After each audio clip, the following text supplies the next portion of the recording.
ప్రియ దేవుని బిడ్డలారా, బైబిల్ చదవటం వినటం వల్ల మనలో విశ్వాసం పెరుగుతుంది. మన మార్గానికి త్రోవ చూపుతుంది. సమస్త జనులను శిష్యులనుగా చేయుడి మత్తయి 28:19 వచనంలో దేవుని వాక్యం తెలియచేస్తోంది. తెలుగు బైబిల్స్ను ఆర్ఆర్కే మూర్తి గారు రీసెర్చ్ చేసి విశ్లేషణ చేసిన బైబిల్లోని ప్రతి అధ్యాయాలను వచనాలను వరుస క్రమంలో అనగా ఆదికాండం నుండి ప్రకటనా గ్రంథం వరకు ఇవ్వబడుతుంది. ప్రతి ఒక్కరూ ఆధ్యాత్మికంగా విశ్వాసంలో బలపడి మీ జీవితంలో ఎదుర్కొంటున్న సమస్యల నుండి విడుదల పొందండి. ప్రతి ఒక్కరూ మీ దీవెన టీవీని సబ్స్క్రైబ్ చేసి ఈ వాక్యాన్ని లైక్ చేసి మీ మిత్రులకు బంధువులకు షేర్ చేయండి. దేవుని సువార్తను ప్రకటింపబడుటలో మీరు పాలిభాగస్తులు కండి. ప్రియ సోదరీ సోదరులారా, నేటి పాఠం ఓబద్యా గ్రంథం 19 నుండి 21 వచనం వరకు సావధానంగా వినండి. దక్షిణ దిక్కున నివసించేవారు ఏశావు యొక్క పర్వతమును స్వతంత్రించుకుంటారు. మైదానమందు ఉండేవారు ఫిలిష్తీయుల దేశాన్ని స్వతంత్రించుకుంటారు.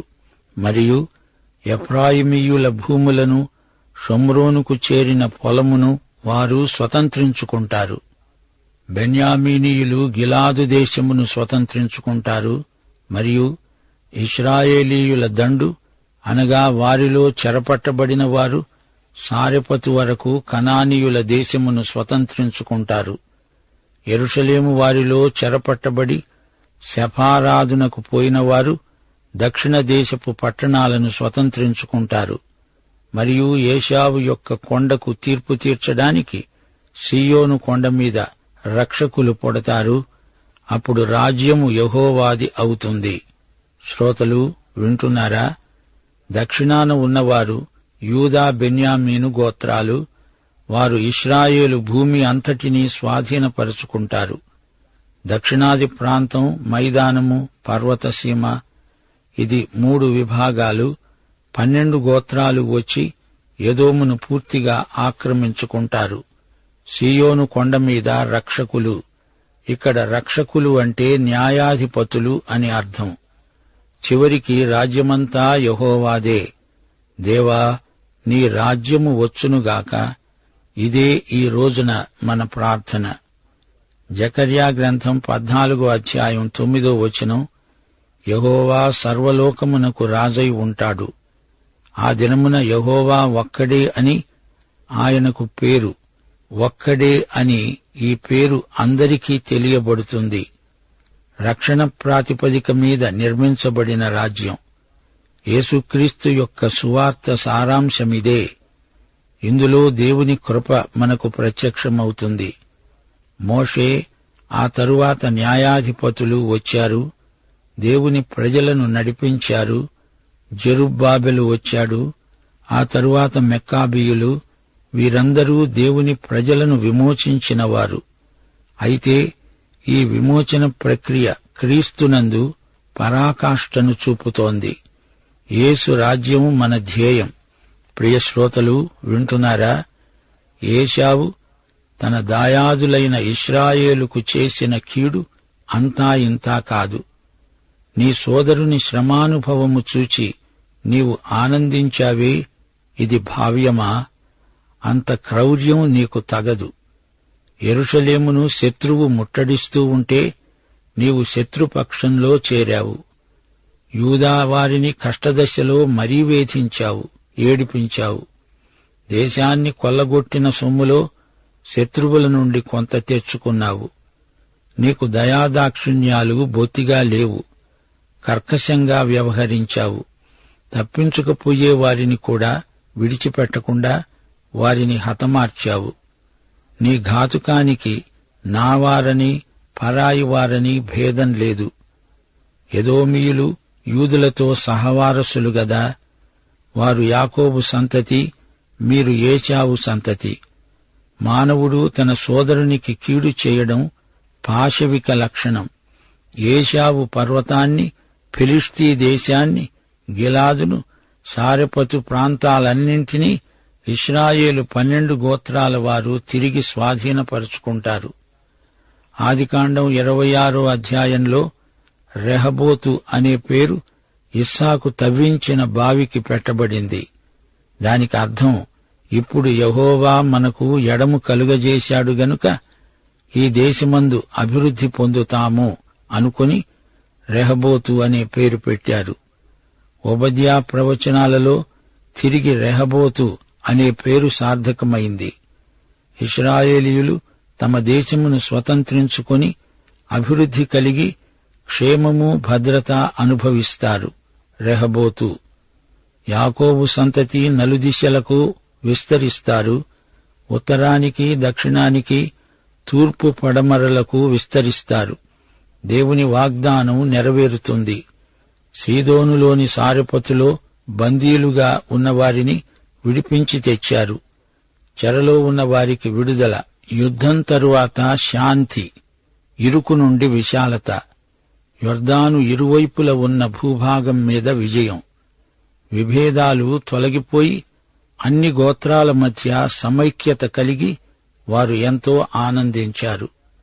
ప్రవక్త అయిన ఓబద్యా ఈ విశేషాలన్నిటినీ ప్రవచించాడు. స్వాతంత్ర్యం, శాంతి, అభ్యుదయం. అందరికీ ఎంతో హాయి. యుద్ధం లేదు, పోరాటం లేదు. విశాల భూభాగాన్ని ఇప్పుడు అనుభవించగలరు. ఇక మీదట వారి మధ్య విభేదాలు లేవు. అందరూ ఏకమై ఒకే జాతిగా మంచి సాక్ష్యము కలిగి జీవిస్తారు. అది దేవునికి మహిమ. కాపరి ఒక్కడే, మంద ఒక్కటే. ఓబద్యా మోషేలాగా 12 గోత్రాల మేలు కలయికను చూచినవాడై ప్రవచించాడు. దేశ ప్రేమ, ఆసక్తి, దేవుని పట్ల కృతజ్ఞత గలవాడై ఓబద్యా ఈ ప్రవచనాలు పలికాడు. ఈ వాక్య భాగంలోని ఆధ్యాత్మిక సందేశం ఎంతో ప్రయోజనాత్మకమైనది. దేవుడు మనకు అనుగ్రహించిన స్వేచ్ఛ, స్వాతంత్ర్యం ఎంతో అమూల్యమైనవి. చెరను చెరగా పట్టినవాడు యేసుక్రీస్తు. బంధకాలలో ఉన్నవారికి విడుదల ప్రసాదించగలవాడు యేసుక్రీస్తు. దేవుని వాక్యం స్వాతంత్ర్యమిచ్చే ఆత్మ నియమం. పేతురును చెరసాల నుండి దేవుడు విడిపించాడు. పాపదాస్యములో ఉన్నవారికి దేవుడు విడుదల ప్రసాదించాడు. కీర్తనలు 124 వచనం 7. పక్షి తప్పించుకొన్నట్లు మన ప్రాణము వేటకాండ్ర ఉరి నుండి తప్పించుకొన్నది. ఉరి తెంచబడింది, మనము తప్పించుకొన్నాము. దేవుని బిడ్డలకు స్వేచ్ఛ. మనం స్వేచ్ఛాజీవులం. మన ప్రభువు సమాధానకర్త. యేసుక్రీస్తు యొక్క రక్తము వలననైన నిత్య నిబంధన మనకెంతో ఆశీర్వాదకరమైనది. రెహబోతు అనగా స్వేచ్ఛ, విశాలమైన భూమిని స్వతంత్రించుకునే హక్కు.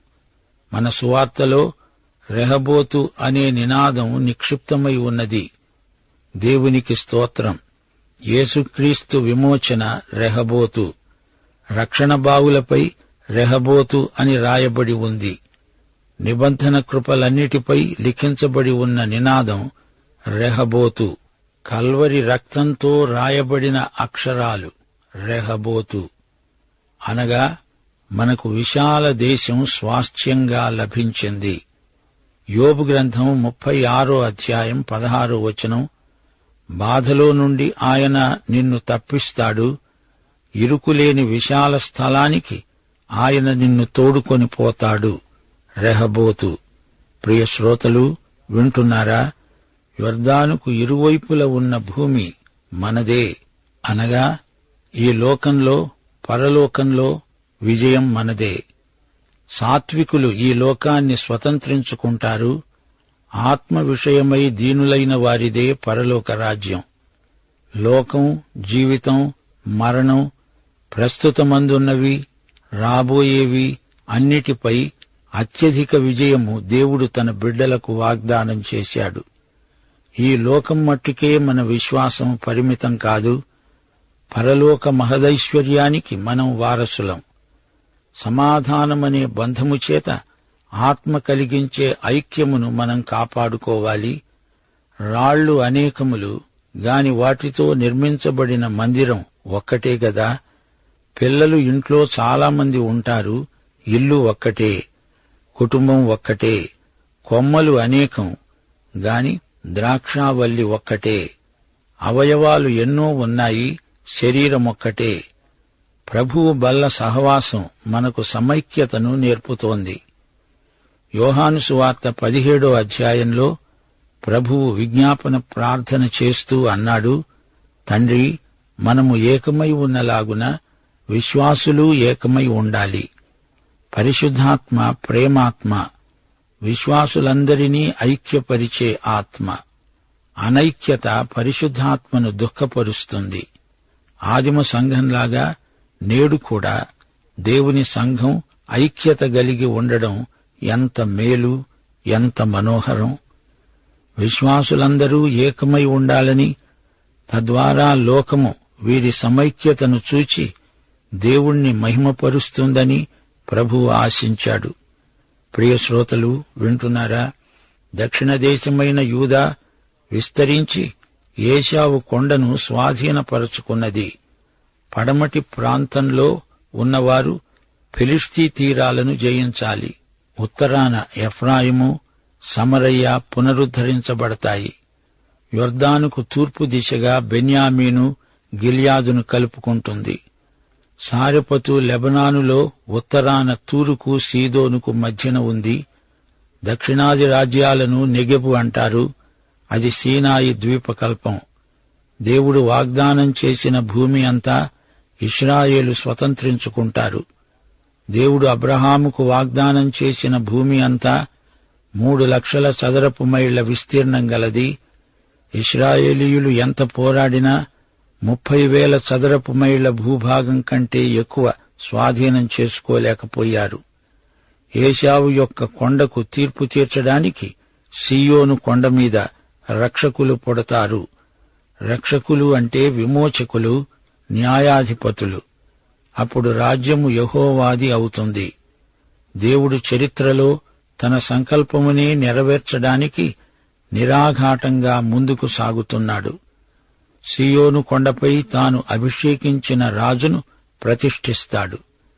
యెహెజ్కేలు 21వ అధ్యాయం 27వ వచనం. దేవుడన్నాడు, నేను దానిని పడదోస్తాను, పడదోస్తాను, పడదోస్తాను. దాని స్వాస్థ్యకర్త వచ్చే వరకు అది నిలవదు. అప్పుడు నేను దానిని అతనికిస్తాను. దేవుని ప్రణాళిక, దేవుని కార్యక్రమము ఎవరూ మార్చలేరు. ఏశావు సంతతి కాని మరెవరైనా కాని దేవుని సంకల్పానికి అడ్డు తగిలి నిలువలేరు. మనుషులలో ఎట్టి ఘనుడైనా దేవునికి ఎదురు తిరిగి మనజాలడు. అంతిమ విజయం దేవునిదే. చిట్టచివరికి రాజ్యము యెహోవాదే. మానవుడు ఎంత మిడిసిపడ్డా దేవుని ఎదుట కుప్పకూలిపోవలసిందే. యోహాను సువార్త 12వ అధ్యాయం 32వ వచనంలో ప్రభువే స్వయంగా అన్నాడు, నేను భూమి మీది నుండి పైకి ఎత్తబడిన ఎడల అందరినీ నా వద్దకు ఆకర్షించుకుంటాను. ప్రియ సోదరా, సోదరి, నీ గమ్యమేది? నీవు ఎటువైపు, ఏ దిశగా పయనిస్తున్నావు? గర్వం, దురహంకారం, తిరుగుబాటు, అవిశ్వాసం, సంఘర్షణ దిశగా వెడుతున్నావా? అది అధోగతి, అధఃపతనం. నీవు దేవుని పోలికగా, నవీన స్వభావంతో నూతన సృష్టిగా చేయబడ్డావు. నీకు మహోజ్వలమైన భవిష్యత్తు ఉంది. నీ బలహీనతలను, దురభిమానాన్ని ఒప్పుకొని పశ్చాత్తప్తుడివైతే ప్రభువు నిన్ను క్షమిస్తాడు, నిన్ను పునరుద్ధరిస్తాడు. ఇదే గొప్ప పాఠం ఓబద్యా గ్రంథం మనకు నేర్పుతున్నది. శ్రోతలారా, ఈ అధ్యాయం చివరి వచనాన్ని మన హృదయాలపై ముద్రించుకోవాలి. రాజ్యము యెహోవాదే. అది ఒకే రాజ్యం. ఆయన రాజ్యం శ్రేయోరాజ్యం, శాంతి రాజ్యం, నీతి రాజ్యం. మనం ఎదురుచూచే రాజ్యం, ప్రార్థించే రాజ్యం, వాగ్దానం చేయబడిన రాజ్యం, ప్రవచింపబడిన రాజ్యం. ప్రకటన గ్రంథం 11వ అధ్యాయం 15వ వచనం, ఈ లోకరాజ్యము మన ప్రభువు రాజ్యమును, ఆయన క్రీస్తు రాజ్యమును అయింది. ఆయన యుగయుగాల వరకు ఏలుతాడు. ప్రస్తుతము లోకాధికారి సైతాను. ప్రభూ, దేవా, నీ రాజ్యము వచ్చునుగాక. ప్రభువైన యేసు, త్వరగా రా. అన్ని రాజ్యాలు తాత్కాలికములే. అనంతమైన యేసు రాజ్యం మహిమ రాజ్యం. ఆయనకే పరిపాలించే హక్కు ఉంది. యేసు రక్తముతో కడుగబడి ఆయన చేత నీతిమంతులము అనిపించుకొని ఆయన ఆత్మచేత ప్రతిష్ఠించబడి ఆయన రాజ్యం కోసం సిద్ధపడదాం. ముగింపులో ప్రార్థన చేసుకుందాం. పరిశుద్ధుడవైన మా పరమతండ్రి, మహిమగల దేవా, నీకు మా హృదయపూర్వకమైన కృతజ్ఞతాస్తుతులు సమర్పిస్తున్నాం. ఈ రోజున మేము ఓబద్యా గ్రంథాన్ని ముగించాము. ఈ గ్రంథములో అనేక సత్యాలు పరిశుద్ధాత్మ మాకు నేర్పాడు. వాటిని మా హృదయాలపై ముద్రించుకుంటున్నాము. నీవు మాకనుగ్రహించిన ఈ వాక్యము మా జీవమునకు, భక్తికి ఆధారమైన వాక్యం.